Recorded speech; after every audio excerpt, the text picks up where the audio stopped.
Welcome to Dutch Waiting Room, a podcast that is created for any expats to understand better healthcare issues in the Netherlands and in Belgium. If you're simply interested in how the healthcare systems work in the Netherlands and in Belgium, please subscribe. Today I would like to focus on IVF treatment in the Netherlands. What do you need? What do you need to know about beforehand? How to organize all the paperwork? And what is crucial for you to make a decision? Whether you would like to have IVF done in Netherlands or in the countries that have signed contracts with the Netherlands, meaning Belgium or Germany. I would like to focus today on the IVF process in the Netherlands and how to make it work the best for you, which is not as easy as it might look.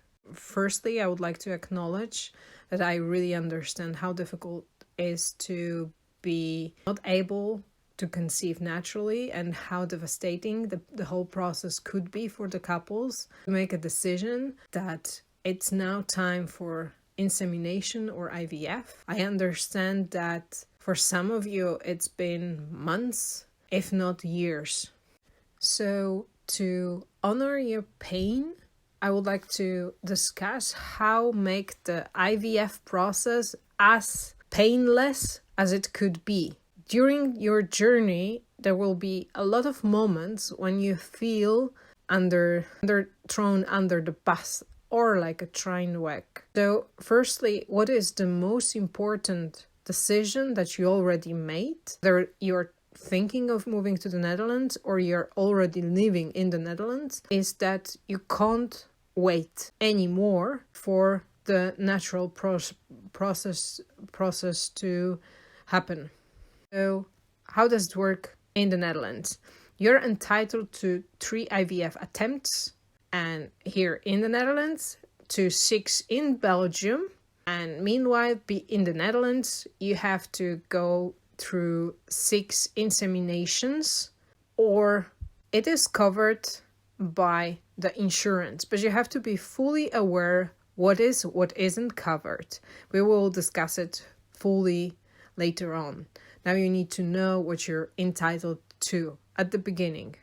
So before you even think of IVF, you need to go to your GP and discuss the issue and ask for a referral letter to fertility clinic. And it is either based closely to where you live or where you are planning to move, or it is abroad if you decided to go to Belgium or Germany. But the most important is to have the referral from the doctor to fertility clinic that you've decided upon is the best for you. Without that, you can't even start the process. So as though it might look very trivial, this is the stepping stone you can't omit. Otherwise, you will start all over again, or you have to pay this out of your pocket. With the paper you have from the insurance, you can then register or ask for an appointment with the fertility doctor. It is not a week's wait. It takes much longer. So if you're thinking through whether it is a right move or not, it's time consuming. So for me, it was, I think, more than 6 months of paperwork, waiting for the appointment for the specialist that I wanted to see. In meantime, I also needed to change hospitals, so that added another couple of months.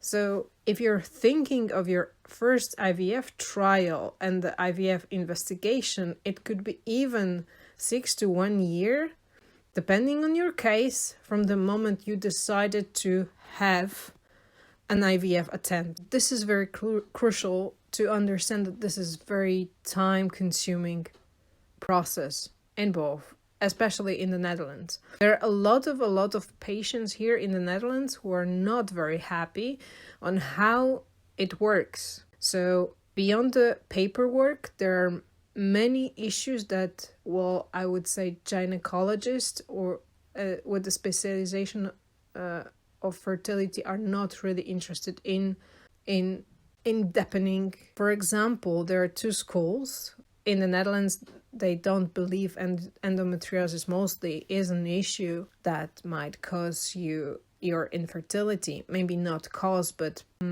prevent you from getting pregnant. While in Belgium, it is very much a case. They believe that it can cause issues with fertility. So you have to really specifically know your case, whether it was investigated in your home country before you even enter the office. Because if you enter unprepared, if you just depend on the doctor, that will unfortunately take much more of your time, much more of your energy, and your first trial, or maybe first two trials, might be unsuccessful. So like I said, it is very important to know your case, know that you really want to undergo the treatment, and be very bold about it. How does it work? There is not much connection between a patient and a doctor during the fertility treatment.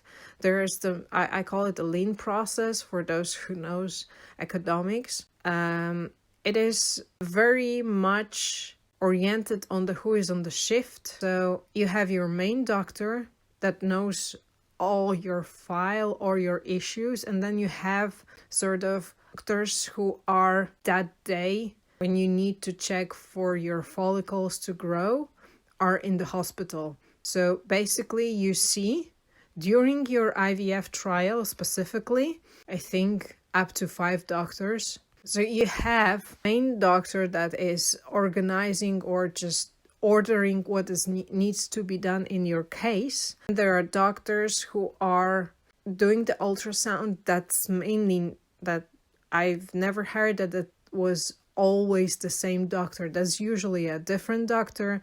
Then there is, of course, a nurse. And if there is another ultrasound or they need a monitor cycle, so you get to know, like I said, at least 5 doctors. You're the main one and all the helpers. So for those who are really used to having one-to-one conversations with doctors about their issue, sort of familiarizing one person to during your journey, it's not going to happen in the Netherlands, nor it's going to happen in Belgium. It will be, like I said, up to maybe 3, depending on the case and depending on the IVF process. So you will have much more detachment from one doctor than you would think of. You although will have a lot of help from nurses.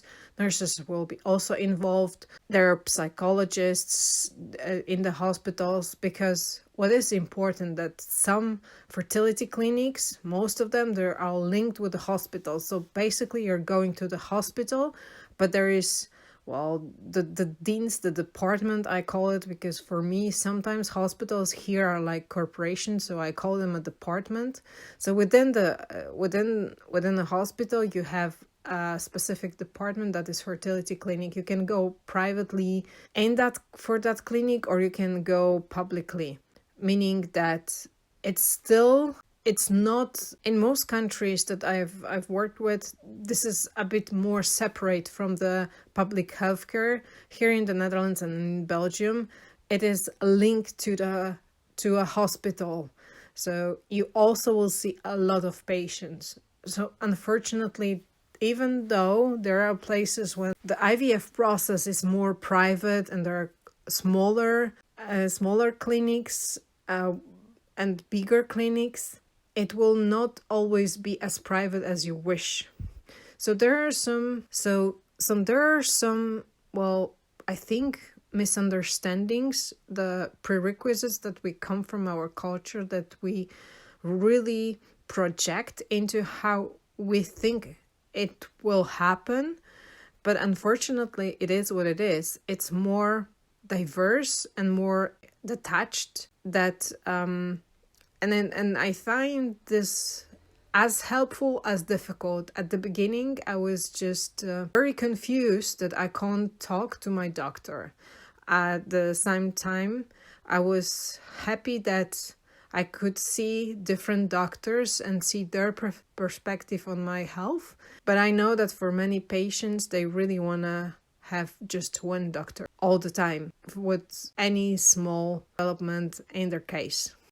Going to GP, talking to your insurance company, they're prerequisite to start IVF process. But also in the Netherlands, before you jump into IVF, there is a part of journey that needs to be done as insemination process. I've done that part in Belgium, and I've heard different stories from patients in the Netherlands, but I can only assume that after the second or third trial of insemination, you might already have a moment of reflection whether you want to go further into insemination or it has to be IVF. And with that, you also need to talk to your insurance company and to your GP. Because for some companies, IVF is not released or possible until you finish your insemination period. That means 6 trials of EUI, which makes it completely useless for patients that it just simply doesn't work. And it's like I said to people that I spoke to, it's just barking at the wrong tree. It's time consuming. The drugs these are not really vitamins. Clomid that is used in most cases, I think in 95% of all treatment for insemination, it's not really a women's friendly pill. Many patients react to it badly and have a lot of mood swings, have more than 2 follicles. And if you have more than 2 follicles, you also are banned from the insemination, so they have to wait for another cycle. There are a lot of specific informations that you need to know beforehand, and the difficulty with the process of fertility clinic, whether it's insemination or in vitro fertilization, is that no matter how emotionally engaging or devastating it is, physiologically as well, you have to have a moment every single day, maybe even an hour, where your mind is crystal clear, because you'll have to embark on a journey that needs a lot of your decisions, and you are the one who puts stop to a process that is no longer fulfilling you. So there is a lot of decision making within the process. There is a lot of sanity, and there is a lot of, conversations with the doctors that are not always looking at you empathetically. So what I meant by that, there are for some doctors prescribing specific medications that you're in need, or that your case is pending on that. Sometimes you find the doctors questioning it, especially when you have papers from abroad that are not translated. So there are a lot of things that you need to remember. But like I said, it's just, on the other hand, it's devastating and emotionally engaging, and you question yourself every moment of the journey. And on the other side, you question the healthcare systems, the doctors, yourself, whether you're doing a good thing in an appropriate clinic or country even. So it can be very bumpy road, to say the least. So let's sum it up briefly. What do you need to do first? If you have a medical file that is thick, or you already know that there is an underlying issue for your fertility, you need to have all the papers translated, the best into English or into Dutch. That depends on you, but I would go for Dutch. It's much easier. So before you have to, second thing is you have your GP and his or her referral letter to a fertility clinic. That means you already decided where you want to be treated. Then you have to be fully aware that you are choosing a doctor. If you need a specific doctor like who specialize in oncofertility, for example, or low AMH. That is also something to be fully aware of. You're choosing the doctor, you're choosing the clinic, and with that, you can start the process. And depends on how long will it take. You have to take, I think, 3 months as a period of preparation. That means they will run certain tests on you. They begin your file in the clinic. Then you will undergo your first IVF or insemination process. So that basically gives you, depending on where you're planning to start your journey, that gives you around 6 months, 3 to 6 months to start your journey. But these 3 to 6 months are not quite passive. They're very active. They're involving you in various activities, a lot of examinations, blood work, and a lot of conversations with the doctor. And then with that, you can start your first IVF or insemination. But you also have to be fully aware of your age, your possibilities, your work whether your work is flexible, how you will handle that, and many other things. So it's not that you just decide to swim and you swim. It's more of a, unfortunately, how I picture it in the Netherlands, it's more of a Ironman. Ironman is the best metaphor here because of the division into section and time-oriented schedule, so to say.